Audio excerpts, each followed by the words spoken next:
Friends, Shri Radhe Radhe. तो कैसे हैं आप सब। सीए फाउंडेशन बिजनेस इकोनॉमिक्स के अंदर चैप्टर 3 हमारा चल रहा है। अच्छी चल रही है ना सीए की तैयारी। सीए बनना है भाई हमें, और फर्स्ट अटैम्प्ट में ही क्लियर करना है चीज़ों को, क्योंकि सीए इसी नाम से बदनाम है कि फर्स्ट अटैम्प्ट में क्लियर नहीं होता है। बट अगर आप अच्छे से तैयारी करोगे तो फर्स्ट अटैम्प्ट में आपका सीए क्लियर हो जाएगा। और सबसे अच्छी चीज़ क्या होती है, अगर किसी ने ग्रेजुएशन कर रखी है तो उसको फाउंडेशन करने की ज़रूरत ही नहीं होती है। बट अगर कोई 12th करके सीए कर रहा है तो फिर उसको फाउंडेशन क्लियर करना पड़ेगा। तो हम स्टार्ट करेंगे average cost and variable cost क्या होता है, कि क्या डिफरेंस होता है दोनों के बीच में। उससे पहले पिछली जो हमारी वीडियो थी उसके अंदर हमने कवर किया था long term cost and short term cost, उनमें डिफरेंस क्या होता है। तो अगर आपने वो वीडियो नहीं देखी है तो प्लीज़ यहीं पे वीडियो को रोक दें और यहीं पे वीडियो को स्टॉप करके उस वीडियो का लिंक डिस्क्रिप्शन में पहले जाके समझे long term cost, short term cost क्या होती है, कॉस्ट क्या होती है। उसके बाद ही आप इस वीडियो को देखना। आई होप आपने वो वीडियो देख ली होगी, तभी आप ये वीडियो देख रहे हो। तब हम सबसे पहले स्टार्ट करते हैं एवरेज कॉस्ट।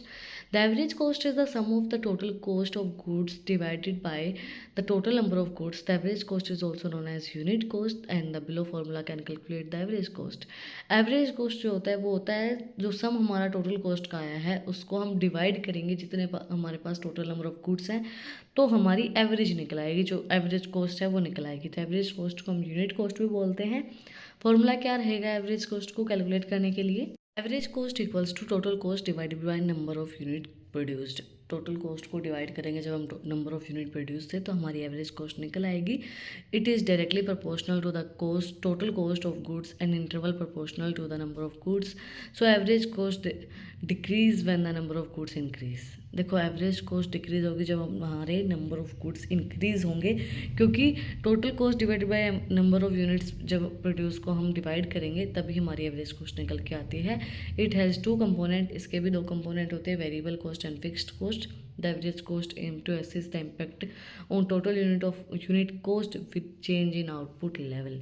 जितना आउटपुट लेवल के अंदर चेंज होगा उतनी हमारी एवरेज कॉस्ट चेंज होगी। और एवरेज कॉस्ट को हम कैलकुलेट कर सकते हैं with the help of this formula, total cost divided by number of unit produced. जितनी नंबर ऑफ यूनिट प्रोड्यूस की गई हैं उसको हम डिवाइड करेंगे टोटल कॉस्ट को जितना नंबर ऑफ यूनिट प्रोड्यूस की गई है उसको डिवाइड करेंगे तो हमारी एवरेज कॉस्ट निकल आएगी। Now what is marginal cost, change या फिर इंक्रीज इन प्रोडक्शन, एडिशनल जो भी यूनिट्स प्रोड्यूस की गई हैं goods and services. Marginal cost increase the cost of production one more unit of additional unit और प्रोडक्ट और सर्विसेज। जब हम एक और एडिशनल यूनिट को प्रोड्यूस करेंगे तो जो चेंज आएगा वो हमारा मार्जिनल कॉस्ट होता है।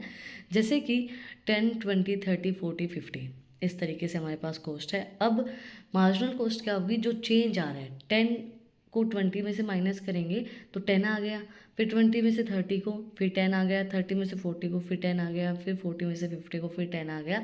तो जो वो चेंज आ रहा है 10 10 10 10 वो हमारी मार्जिनल कॉस्ट है। Marginal cost change in total cost of production, जो टोटल कॉस्ट ऑफ प्रोडक्शन के अंदर चेंज आ रहा है वो हमारा मार्जिनल कॉस्ट होता है। Change in output that change in the quantity of production. Variable cost is an important factor in determining the output. Variable cost important factor इसलिए क्योंकि वेरिएबल कॉस्ट वही कॉस्ट होती है जो चेंज होती है according to the output, according to the production. Fixed cost होती है वो जो चेंज नहीं होती है। In short run marginal change the total cost and that arise when the quantity produced change by 1 unit. The marginal cost function is expressed as a derivative of the total cost and concerned quantity, and it may change with the volume. So at each production level the marginal cost is cost of the next unit produced. Marginal cost is equal to the change in total cost divided by the change in quantity and can be expressed as follows.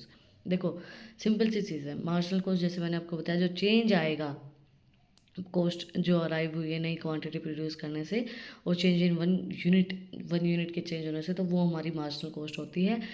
Marginal cost जो है वो functions express करती है जो भी derivative होते हैं total cost के कंसर्न किए जाते हैं।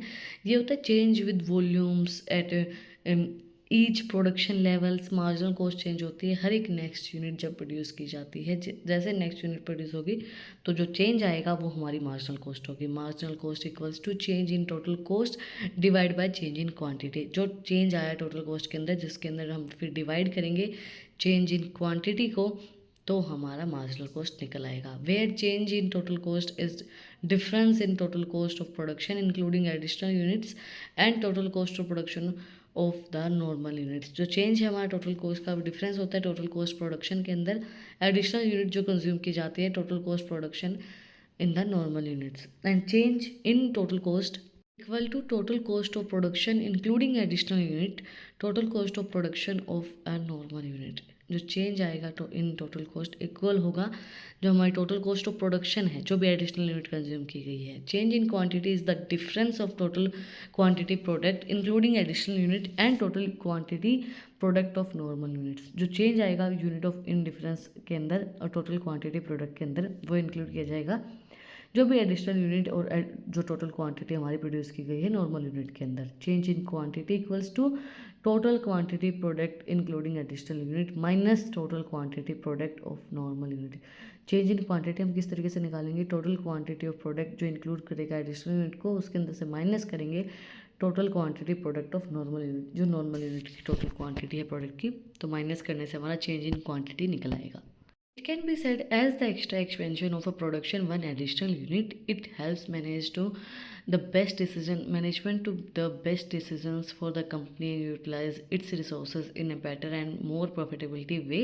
As with quantity profit increase if the price is higher than the marginal cost. देखो जब भी एक्स्ट्रा एक्सपेंशन होगा एक एडिशनल यूनिट कंज्यूम की जाएगी तो जब आपको पता चल रहा है उस चीज़ का तो वो आपको जो मैनेजमेंट है उसको एक अच्छा डिसीजन लेने में हेल्प करेगी, बेस्ट डिसीजन लेने में कि किस तरीके से कंपनी अपने रिसोर्सेज को अच्छे तरीके से यूटिलाइज़ कर सकती है। और जब चीज़ें अच्छे से यूटिलाइज होंगी तो ज़्यादा प्रॉफिट होगा, ज़्यादा क्वांटिटी प्रोड्यूस की जाएगी, प्रॉफिट इंक्रीज़ होगा तो प्राइस भी इंक्रीज़ होगा। Now what was the difference between average cost and marginal cost. Average cost और मार्जिनल कॉस्ट में क्या डिफरेंस होगा। एवरेज कॉस्ट क्या होती है, it is the sum of the total cost of goods divided by total number of goods. ये sum जो होता है ना टोटल कॉस्ट ऑफ गुड्स का उसको डिवाइड करते हैं जब हम टोटल नंबर ऑफ गुड्स से तो हमारी एवरेज कॉस्ट निकल आती है। मार्जिनल कॉस्ट क्या होती है, it increase the cost of production. ये जो प्रोड्यूसिंग है उसको इंक्रीज करती है वन मोर यूनिट और एडिशनल यूनिट ऑफ प्रोडक्ट और सर्विसेज। एक और एक से ज़्यादा यूनिट एडिशनल यूनिट जब प्रोड्यूस की जाती हैं तो मार्जिनल कॉस्ट क्या होता है, marginal cost is change in the total cost of production. जब टोटल कॉस्ट ऑफ प्रोडक्शन के अंदर चेंज आ रहा है upon a change in output, output के चेंज होने से that change in the quantity of production, जो क्वांटिटी ऑफ प्रोडक्शन के अंदर चेंज आया है।